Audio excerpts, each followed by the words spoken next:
Ayan, good morning. Magandang Sunday po sa ating lahat. May 21, 2023. Ayan.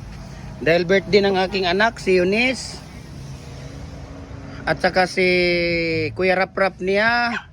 At saka si Jisami. Ayan, nagkakatay kami ng baboy para litson. Ayan, sila.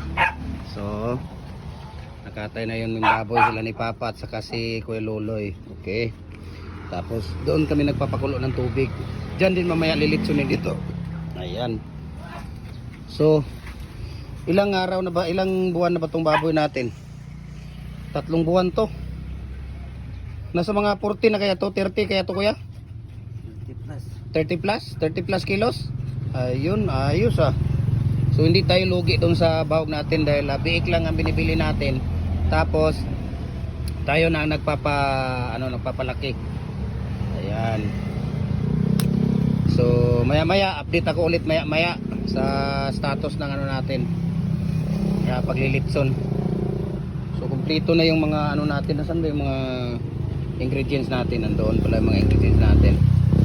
So kulang na lang ng blade ito. Blade na lang ang kulang nito. Para panglinis sa balahibo at saka buhok nila. Ayun. So good morning and happy Sunday to all. God bless us all.